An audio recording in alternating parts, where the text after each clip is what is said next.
Halo semua, kembali lagi di channel Naik Level. Pada video kali ini saya akan membahas analisa lanjutan saham BPRI update bulan Juli 2024 ya untuk kinerja fundamentalnya secara singkat ya. Kita akan lihat ya, ini BPRI sempat di 4.100 dan sekarang sudah naik kisaran 25% dari harga terendahnya, dan apakah kenaikan ini akan berlanjut atau akan turun lagi? Kita akan coba ulik-ulik di video ini ya teman-teman ya. Nanti kita juga akan lihat secara seasonality apakah peluangnya bagus atau tidak, dan secara bandarmologi update-nya seperti apa. Oke, pertama kita akan bahas dulu secara fundamental atau kinerja perusahaannya.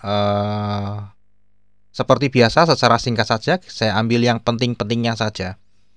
Ya, yang pertama yaitu kredit yang diberikan ya. Ini kredit yang diberikan per bulan Juli 2024 ya, itu ada 1.203 triliun, di mana sebelumnya hanya 1.100 triliun, naik tipis ya, naik 100 miliar. Ya. Kemudian kalau kita cek dana pihak ketiga, ini ada sekitar 1.380 triliun. Di bulan Juli sebelumnya, tahun sebelumnya ini masih sekitar ada 1.200 triliun, jadi masih naik ya.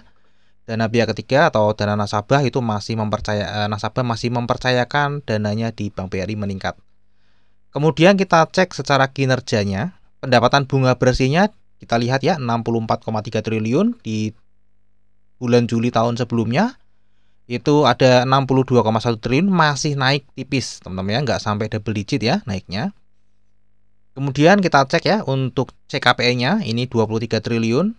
Ya, lebih tinggi, jauh lebih tinggi. Di sini 14 triliun bulan Juli tahun sebelumnya ya. Makanya mungkin ini menjadi salah satu faktor tidak langsung yang menyebabkan harga BPRI itu turun ya.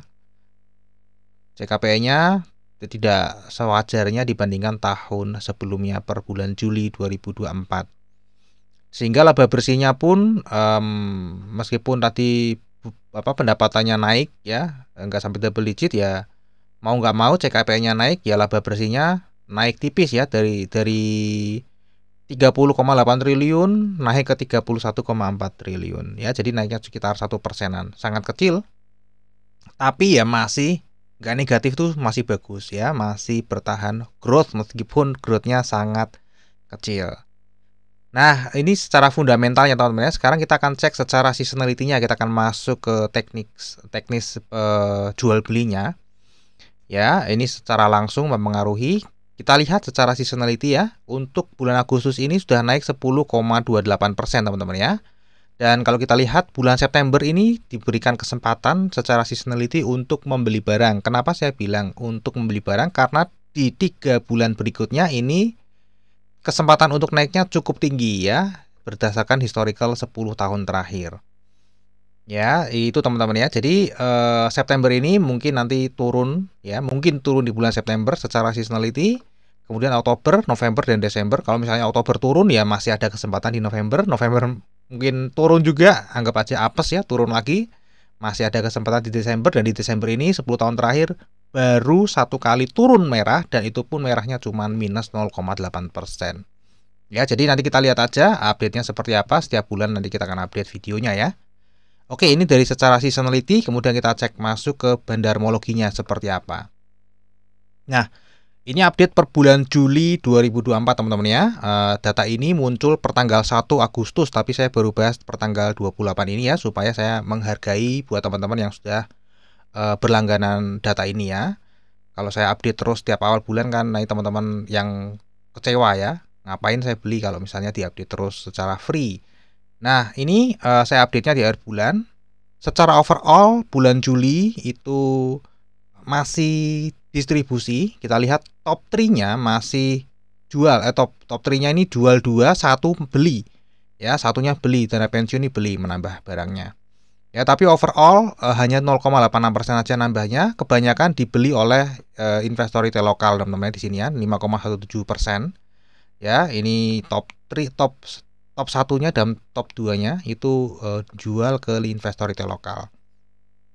Ya, gak heran harganya turun kan. Nah, per bulan Juli itu ada untuk pertama kalinya investor retail lokal melepas bayar barangnya ya. Investor retail lokal itu kan saya juga salah satunya, tapi ini mayoritas teman-teman ya. Kan investor retail lokal itu ada yang beli, ada yang jual, tapi mayoritas itu menjual. Ya, sehingga saya mengambil posisi di sini teman-teman, dan kalau diperhatikan foreign MF juga mulai beli meskipun belum banyak. Dana pensiun ini belinya tambah banyak, paling banyak malah ya, paling banyak menambah stoknya, dan local insurance juga masih membeli ya. Kalau kita lihat reksadana lokal malah masih jualan ya teman-teman ya. Oke, jadi di awal Agustus saya mengambil posisi ya, saya mengambil posisi di harga 4750 BPRI di sini. Dan lucunya besok harinya 2 harinya itu turun malah teman-teman, turunnya cukup dalam ya. Sempat kaget juga ya, karena turunnya kan gara-gara bursa Jepang itu turun ya. Kalau nggak salah Jepang tiba-tiba menaikkan suku bunga ya, sehingga turun ya. Jadi terkoreksi juga IHSG, turun, sangat banyak saham yang turun ya. Tapi di situ saya malah beli lagi saham BPRI. Kenapa? Karena datanya di sini menunjukkan mayoritas investor retail lokal itu jual ya. Nah, ditambah berita seperti itu, saya yakin ini yang jualan investor retail lokal ya, saya yakin sih. Ini hanya keyakinan saya, karena saya belum bisa melihat datanya. Nah, setelah saya averaging dari sini, syukurnya harga sahamnya naik ya. Dan kalau kita lihat 2 hari ini harga sahamnya memang turun. Kenapa harga sahamnya turun? Kita cek ya. Kalau di data ini saya sudah tambahin ya untuk datanya. Dulu hanya perpindahan struktur saham, ini saya sudah update untuk investor retail lokal dan partisipasi asing ya. Kita lihat partisipasi asing di saham ini, linearitasnya ini setahun terakhir BBRI cukup tinggi ya, 65,76%. Artinya kalau investor asing beli, berarti kesempatan sahamnya untuk naik adalah 65%. Kalau investor asing jual, kesempatan harga sahamnya untuk turun adalah 65,75%. Ya, dan kalau kita lihat investor asing di bulan Agustus overall akumulasi masih beli.